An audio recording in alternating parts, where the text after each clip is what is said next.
What is up, guys, and welcome back to the channel, guys. We back in Spain with my guy Ryan Shirley. We got top 20 places to visit in Spain. I don't think I ever checked out a little bit more of the different places in Spain on my last channel, but hey, I got this. I got a lot of people from Spain on the channel now, so definitely gonna be checking out more. So y'all gotta send me some more stuff. Send me some more stuff that you want me to check out. What is it? Geography, history? Let me know, and I got you. But we finna visit Spain. Y'all hit that subscribe button. Send down those recommendations. What's up, guys? My name is Ryan, and I spent the last few years exploring the wonderful country of Spain, and I want to show you my favorite places. So here's my Spain top 20.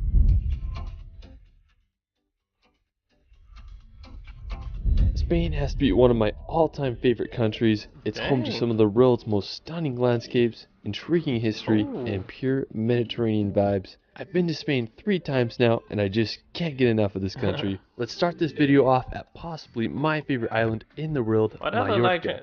When you think of a Mediterranean paradise, this is it. Mallorca is home to crystal clear water, windy roads, and some of the world's best cliff jumping spots. When I started solo traveling, this was the first place I went to, so it will forever have a special place in my heart. One of my favorite places in Mallorca is Cala Varquez. Now to get to Cala Varquez, you can walk down this long road and make it down to the beach. Now you're going to be blown away by the beauty of this place. Look at that water, man. I'm telling you, that water be looking like blue Gatorade. Place. I mean, it literally has everything from sandy beaches to prime cliff jumping spots.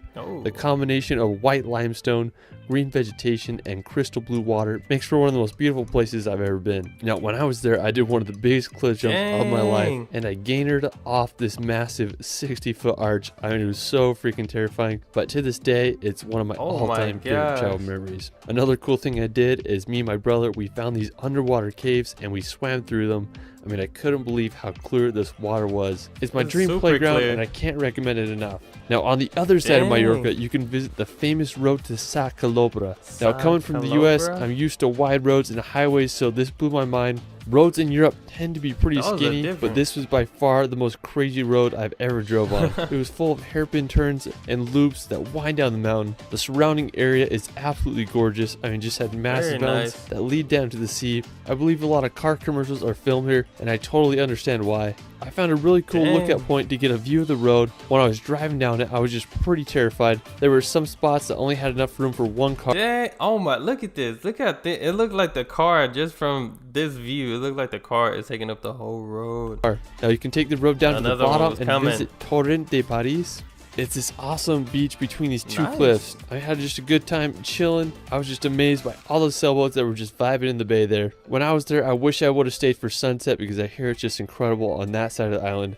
Anyways, I can't recommend Mallorca enough. It's just an amazing place. Alright, so after Mallorca, we're going to go head to the Atlantic Ocean to visit the volcanic Canary Islands. Now, located off the coast of northwestern Africa, Canary Islands are home to some of the world's most unique landscapes. You might as well call them the Hawaiian Islands of Europe because that's what they remind me of. The biggest and most populated island on the archipelago is called Tenerife. Now, it looks like a prime location to film the next Jurassic Park film. I mean, it's just so crazy out there. One of the craziest places in Tenerife is the cliffs of Los Gigantes. They are these massive sheer cliff walls that rise 800 meters out of the ocean. I mean, I felt like I was going to see a flying dinosaur soaring over those cliffs. You can go venture to the windy roads of the Masca Gorge, or you can explore the incredible seaside views at Playa Benhijo. I seriously just can't get over how beautiful this place is. Man, these roads are different in Europe, man. Look at that.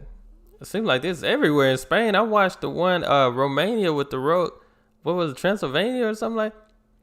It seemed like this is all throughout Spain. Now, you could also head over to the nearby island of Fuerteventura. Being the second largest of the Canary Islands, Fuerteventura also offers some jaw-dropping landscapes. The Playa de Cofete is an incredible isolated beach with a backdrop of desolate mountains. One of my favorite places is the Parque Natural de Corralejo. It's home to a pristine area that has sand dunes that go right up to the ocean. I mean, just how freaking cool is that? Fuerteventura is such a unique location. Aside from Tenerife and Fuerteventura, the Canary Islands are also home to islands such as Lanzarote and Gran Canaria. Canaries are a place that I haven't visited yet, but you best believe I'm going there as soon as I can. After, we're going to head to northern Spain. Now, northern Spain is such a stunning region. It's full of green scenery, huge mountains, and an incredible coastline. Now, one of the most impressive cities in northern Spain is Bilbao. Bilbao is a beautiful port city filled with stunning architecture and history. One of the crowning features of the city is the Guggenheim Museum. Is that a big spider statue? What is that? The Guggenheim Museum? It's one of the most unique buildings I've ever seen. Now, just an hour's drive from Bilbao, you can visit the islet of Gaztelugatxe. Now, the first church was built on the island all the way back in the 10th century. If you visit, you'll have to walk up a narrow path of more than 200 stairs. Now, you may recognize this island from Game of Thrones as Dragonstone. I mean, it's just such an epic location. Hope y'all can check out. After, we're going to head over to the nearby mountains of Picos de Europa. Now, located in northern Spain lies these crazy mountains that remind me a lot of the Dolomites. This is just another place that I haven't been yet, and I just want to go so freaking bad. One of the most crazy and impressive places is Naranjo de Bulnes. Oh, it's this massive rock tower that shoots straight out of the mountain. I mean, it's just so freaking epic. I mean, I can't believe it. The highest point in Picos de Europa is Torre de Serrero at an elevation of 2,650 meters. If you want to get lost in the mountains for a few days, you'll have to add Picos de Europa to your Spain travel list. After, we're going to visit the famous city of Barcelona. Gotta go to Barcelona. When you think of Spain, this is what you probably imagine. Barcelona is home to incredible architecture, Mediterranean beaches, and an energetic vibe all around. The most iconic attraction in Barcelona is La Sagrada Familia. It's this Roman Catholic minor basilica that began construction over 138 years ago, and it still isn't finished. It's anticipated that construction will be finished. That's the thing I will forever remember about Spain. Yeah, they got a church that ain't finished yet, or a building that's still not finished that they've been building since the 1800s. But I can see why. Like, this is huge. In 2026, but who knows? All I know is one of the most unique buildings in the world, and I still can't get my head around that it's been construction since 1882. After Barcelona, we're going to head over to the nearby mountains of Montserrat. That was just a quick hour train ride or drive from Barcelona, making it a perfect day trip. Now, Montserrat is really cool because it has these really unique mountains that give a view of all of Catalonia. Now, when you get there, you can go take a cable car up to the Abbey of Montserrat, which is a mountain monastery that offers incredible views. Now, there's a ton of hiking trails that lead you to a religious relic around the mountains. Definitely do some hikes once you're up there. I mean, it's just such a unique location, and you know me, I like my rocks. This place has a bunch of them. After, we're going to visit the city of Zaragoza. Now, located about 3 hours drive from Barcelona, Zaragoza is the 5th most populated city in Spain with a population of around 700,000. One of the most impressive features of the city is the Cathedral Basilica of Our Lady of the Pillar. It's believed that St. James was preaching the gospel in Spain around 40 AD when the Mother of God appeared to him on the banks of the river here and instructed him to build a church in her honor. Soon after, a little church was built, but this massive church you see today began construction in 1681 and took nearly... Dang! That's crazy. So they didn't capitalize over this. But this massive church you see today began construction in 1681 and took nearly 300 years to finish. I mean, I just can't believe how massive it is. Now, while we're still on the topic of St. James, we're going to head to northwestern Spain to visit Santiago de Compostela. Now, what's really cool about this city is it's the location of the shrine of the Apostle St. James. Now, since the 9th century, there has been a Catholic pilgrimage route named the Camino de Santiago, or in English, the Way of St. James. During the Middle Ages, it was one of the most important Christian pilgrimages to do. The beginning of the pilgrimage begins at one's home and ends at the shrine. The route passes through some stunning towns such as Logrono or Astorga. A lot of people will walk it, or you can also cycle it. I mean, it would just be such a fun trek to make one day. Afterwards, we're going to head over to the capital of Spain, Madrid. Now, located in the center of the country, Madrid is a beautiful modern city. The Plaza Mayor is a great place to visit and experience the heart of Madrid. The Royal Palace is another incredible spot. It's the official residence of the Spanish royal family, and it's the biggest palace in all of Europe. I just can't believe how big it is. After Madrid, we're going to head over to visit the nearby Alcázar de Segovia. Now, located in central Spain, about an hour's drive from it. So Barcelona is...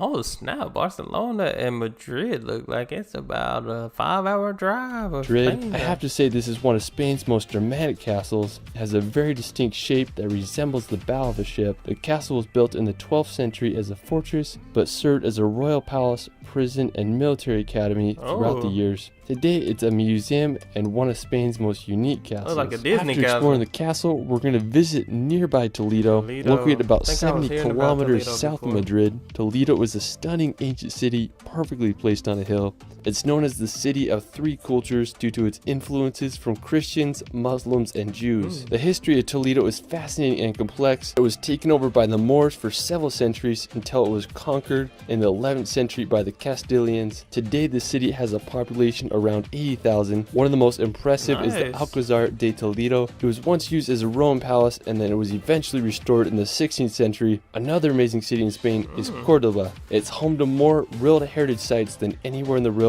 with 4. One of the coolest features of the city is the Mosque Cathedral of Córdoba. It's regarded as the most accomplished monument of Moorish architecture. It was finished in 746 AD, and it was converted to a Christian church in the 16th century. Another one of my favorite cities in Spain is Ronda. It's just a 2 hours drive from Córdoba, and it's home to one of the most scenic bridges I've ever seen called Puente.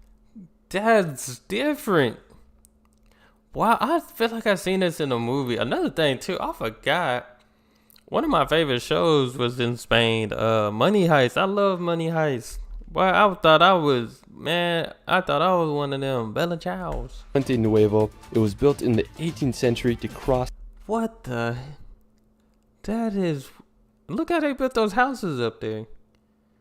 Dang. The El Tajo Gorge. It stands 120 meters over the canyon floor. I ain't never seen nothing like that. Can't get over the architecture of the arches. What a beautiful spot. How? Now from Ronda, we're going to make the 2 hours drive to Granada. Now located at the base of the Sierra Nevada mountains. Granada is an elegant Spanish city. The crowning feature of Granada is the Alhambra. It's a fortified Moorish palace that was completed in 1354. The interior of this palace is stunning. There's a reflection pool and a pillared courtyard. I mean, I totally understand why it's one of the most renowned Islamic buildings in Europe. After Granada, we're going to head over to Seville. Now, as the capital of the Andalusia region in Spain, Seville is a very historic city where flamenco dancing was born. The Cathedral of Seville will blow your mind. It's one of the largest churches in the world, and it's the world's largest Gothic church. Another impressive site in the city includes the Plaza de España. It's a beautiful place that's the perfect combination of Baroque, Renaissance, and Moorish architecture. Afterwards, we're going to visit the nearby port city of Cadiz, now located on Spain's southern coast, about an hour's drive from Seville. Cadiz is one of the oldest continuously inhabited cities in Europe, as it was founded by the Phoenicians over 3,000 years ago. And I just think it's such a beautiful city with its white buildings as they're placed perfectly on the narrow strip of land. Now after Cadiz, we're going to head over to the energetic city of Valencia. Now being Spain's third most populous city, Valencia is full of culture and history. It's located on Spain's southeastern coast. One of the most impressive attractions in Valencia is the City of Arts and Sciences. They got a city it's one of the most unique modern architectural structures that I've ever seen. Construction began. What is that building? That is different. Wow. I mean, it's one of the most unique modern architectural structures that I've ever seen. Construction began in 1996. And it was inaugurated 9 years later. It was estimated that construction cost almost $1 billion. But anyways, you can go paddleboard on the water, or you can go watch a film in the IMAX theater there. I mean, the surrounding Science Museum Park is also a beautiful place to walk around and enjoy the beauty of Valencia. That is nice. Alright, so for my last location, we're going to head over to the wild island of Ibiza. Now, while Ibiza is known for crazy nightlife and party city, it also has some of the world's best beaches and cliff jumping. Me and my brother decided to go to Ibiza for Halloween because why not? Anyways, we spent the first few days exploring the island, and honestly, I was pretty disappointed because I couldn't find any really cool cliff jump spots, but on our last day, when we had just a few hours before our plane was about to take off, and we found this secluded cove, we hiked down and made sure the water was deep enough, and we found this perfect cliff, and I threw some jumps off, and then my brother did a wild double backflip off the cliff. One of my favorite places on Ibiza is this island called Isla de Esvedra. It's this rugged, uninhabited island that shoots over 400 meters straight out of the ocean. Now, there's a lot of myths and legends about Esvedra, and some claim that it's the third most magnetic place in the world. I'm not sure if that's true. I just know that it's one of the most beautiful islands I've ever seen. You can rent a boat and go cruise around the island looking for some epic cliff jump spots, or just enjoy the beauty of this limestone island. Next time I'm in Ibiza, I'm going to make sure to go check out Esvedra and see if the myths and legends are true. Whether you want to go to Ibiza for cliff jumping or just partying with Kygo, it's one of the most entertaining places to visit. Well, that is it for my Spain top 20. Let me know where your favorite place is in Spain in the comments below. I also started a relaxation channel where I post hour-long films with calming music to bring some peace and nature in your life. I'll be releasing a relaxation film on Spain very soon. You can find me on TikTok and Instagram at shirley.films. It's Ryan. Man, Spain. This is beautiful, man. Spain is definitely beautiful. Y'all got some nice places. That arts and science, the city, that's different. Like, there's some unique stuff down there. Very unique, but definitely enjoyed this. And like I said, hey, if y'all got some more video suggestions, send them my way, man. Definitely gonna have to check out more the history, the cities of Spain. So y'all send those videos my way. Y'all hit that subscribe button, and y'all be blessed, be the best, and be you. I'm out.